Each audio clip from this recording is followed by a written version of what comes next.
The same people that brought you the war in Iraq, which killed over 1 million people, are now bringing you the war against Iran. The Make America Great Again supporters should be scratching their heads. They said, he will start a war. I'm not going to start a war. I'm going to stop wars. Donald Trump went to Saudi Arabia and said he was not a neocon, that he did not believe in remaking the region in America's image. This great transformation has not come from Western intervention or neocons. The so-called nation builders wrecked far more nations than they built, and the interventionists were intervening in complex societies that they did not even understand themselves. The neocons had free reign in the 2000s under George Bush. What's happening now under Trump is the same forces are seeking to remake the region. There is no question whatsoever that Saddam is seeking and is working and is advancing towards the development of nuclear weapons. No question whatsoever. The same night Israel struck Iran, Donald Trump took to his social media account and stated that he is still committed to a diplomatic resolution with Iran. That was part of a long trajectory of feints by the Trump administration to try and lull Iran and the rest of us into a false sense of security. Or is he being controlled? Donald Trump will repeat the mantra, America first. America first. America first. But when you look down his list of funders, it seems like it might just be Israel first. One of Trump's largest funders, giving him $100 million, is Miriam Adelson, the widow of Sheldon Adelson. Sheldon Adelson bankrolled Donald Trump's first election as president of the United States. Sheldon Adelson very publicly supported the use of nuclear weapons against Iran. You pick up your cell phone and you call somewhere in Nebraska and you say, okay, let it go. So there's an atomic weapon goes over ballistic missiles in the middle of the desert that doesn't hurt a soul. Maybe a couple of rattlesnakes and scorpions or whatever. And then you say, see, the next one is in the middle of Tehran. The media and Israel's assets in the US government, like Lindsey Graham, try and convince us. I would urge President Trump to go all in to make sure that when this operation is over, there's nothing left standing in Iran regarding their nuclear program. If that means providing bombs, provide bombs. Whatever bombs, if it means flying with Israel, fly with Israel. It's not just Palestine that's occupied, it's the entire US Senate. Steve Witkoff, the US envoy to the Middle East, supposedly responsible for negotiating peace, was recently awarded in the presence of Trump's top funder, Miriam Adelson, by Eli Beer, a key individual responsible for lies about October 7th. I saw in my own eyes a woman 4 months pregnant. They came into her house in front of her kids. They opened up her stomach, took out the baby and stabbed the little tiny baby in front of her and then shot her in front of her family. I saw little kids who were beheaded. We didn't know which head belongs to which kid. We saw a little baby in an oven. They put him in, these bastards put these babies in an oven and put on the oven. Witkoff stated that Donald Trump was such a supporter of Zionist ambitions in the region that he could actually be Prime Minister of Israel. He's an incredible friend to the Jewish people. No disrespect to Prime Minister Netanyahu. I think the President, Trump, could be the first sitting president who could also be the Prime Minister of Israel at the same time. And that Iran was an existential threat to the world. An existential threat to Israel, as does an Iran with a large amount of missiles. That is as big an existential threat as the nuclear threat. And this is an existential threat to the United States and the free world and the entire GCC. They are pushing the idea of this being a preemptive strike against Iran. We have no choice but to act, and act now. The hardest decision any leader has to make is to thwart a danger before it is fully materialized. That sounds very familiar. This requires preemption. I have to say that in the history of democracies, preemption has been, in my mind, the most difficult choice for leaders to make. In Netanyahu's speech announcing the Rising Lioness operation, he stated, "Our action will help make the world a much safer place. That sounds very familiar. If you take out Saddam's regime, I guarantee you that it will have enormous positive reverberations on the region. The war on Iran has been brought to you by the same people that brought you the war on Iraq. The most compelling case for preemption against Saddam's regime, I believe, was not made by the president's powerful words this morning, but by the savage action of the terrorists themselves on September 11th. And do the various critics, especially overseas, believe that a clear connection between Saddam and September 11th must be established before we have a right to prevent the next September 11th? Well, I think not. With very similar justifications being rolled out. We will not let the world's most dangerous regime get the world's most dangerous weapons. And Iran plans to give those weapons, nuclear weapons, to its terrorist proxies. That would make the nightmare of nuclear terrorism all too real. The increasing range of Iran's ballistic missiles would bring that nuclear nightmare to the cities of Europe and eventually to America. Netanyahu has been saying this for over 3 decades. If Iran acquires a nuclear bomb, it could use any one of these shadowy groups to threaten the United States, threaten the West. Time is running out. They're very close. They're 6 months away from being about 90% of having the enriched uranium for an atom bomb.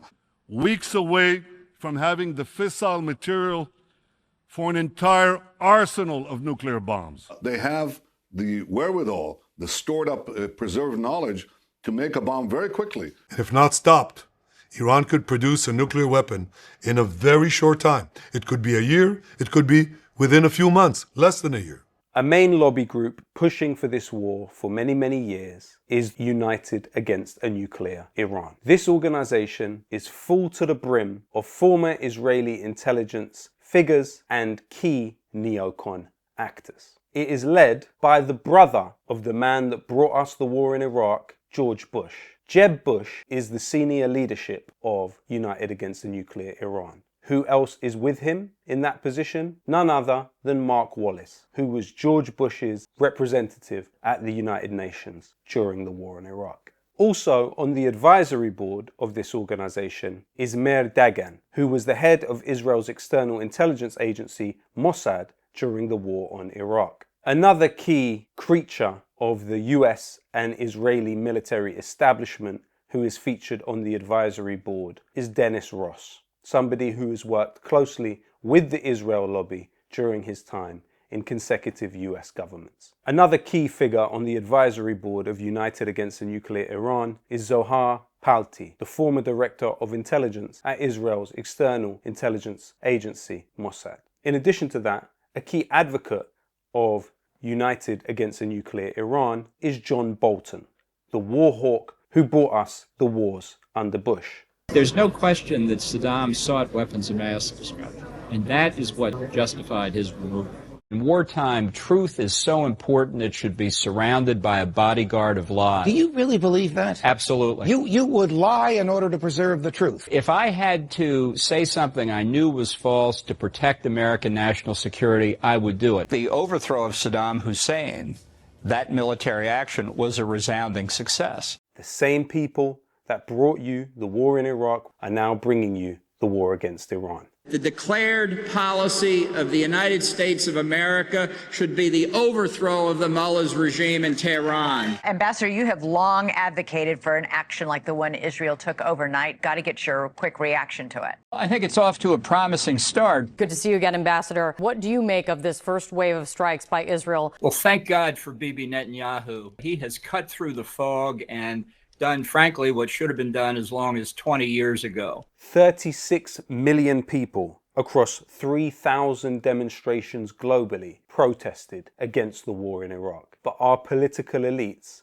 still took us into it. The US occupation displaced 1 in 25 Iraqis and killed over 1 million. In the first month of the US occupation of Iraq, it dropped 29,199 bombs. So when Israel bombs a nuclear facility in Iran, you have to remember the bombing of Fallujah in Iraq caused a 38-fold increase in leukemia and a 10-fold increase in breast cancer among women. The bombings which take place today will continue to reverberate for decades to come. There are those who talk about the idea of reparations today for Iraq, but some people did get reparations. Halliburton was given $18 million worth of reparations by the US government for supposed lost profits during the pre-2003 government. Who else got reparations for the Iraq War? Bechtel got $7 million. Mobil got $2.3 million. Shell got $1.6 million. Nestle got $2.6 million. Pepsi got $3.8 million. But Israeli farmers received $8 million, and Israeli hotels and travel agencies received $15 million in reparations from Iraq's money for supposed reparations of lost profits. Not only will they bomb you, kill you, and destroy your people, they will make you pay for it. Those supporters of Donald Trump need to ask themselves, time and time again, when its soldiers are sent to fight wars for the business elites and the corporations of the world, who really wins? It's not the soldier that comes home with life-changing injuries. It's not the veteran that comes home and ends up homeless on the street. And it's certainly not the person on the other side underneath the bombs. The only people that win these wars are those that seek to shape the borders and steal the resources and the political ambitions of the other country. Bombing Iran isn't making America great again. Our president will start a war with Iran because he has absolutely no ability to negotiate. He's weak and he's ineffective. There was a time when conservative politicians in the United States, like Trump's hero Ronald Reagan, would push back even lightly on what Israel was doing. Israel must have learned that there is no way it can impose its own solutions on hatreds as deep and bitter as those that produce this tragedy. If it seeks to do so, it will only sink more deeply into the quagmire that looms before it. Those outsiders who have fed the flames of civil war in Lebanon for so many years need to learn that the fire will consume them too if it is not put out. And we must all rededicate ourselves to the cause of peace. I re-emphasize my call for early progress to solve the Palestinian issue and repeat the U.S. proposals which are now even more urgent. It seems those times are no more. Israel is today a psychopathic entity which cannot be restrained, even by its sugar daddy, the United States. I gave them Golan Heights. I gave them the Abraham Accords. I recognized the capital of Israel and opened the embassy in Jerusalem. And most importantly of all, I terminated the Iran nuclear deal. I was there 4 years, gave them billions and billions of dollars. I was the best friend Israel ever had. In the words of Donald Trump, it will only get worse. The children in Iran are yours and my children too. The children of the future are yours and my children too. This war will drag us all into it. And like the war in Iraq, which killed over 1 million people and displaced millions more, it will have reverberations across the world, which will harm human life. As you can imagine, it is very difficult to publish information like this that reaches a wide audience. We are very fortunate to have Double Down News existing in the public sphere in the way it does, publishing this vital information. So please support Double Down News now and join their Patreon.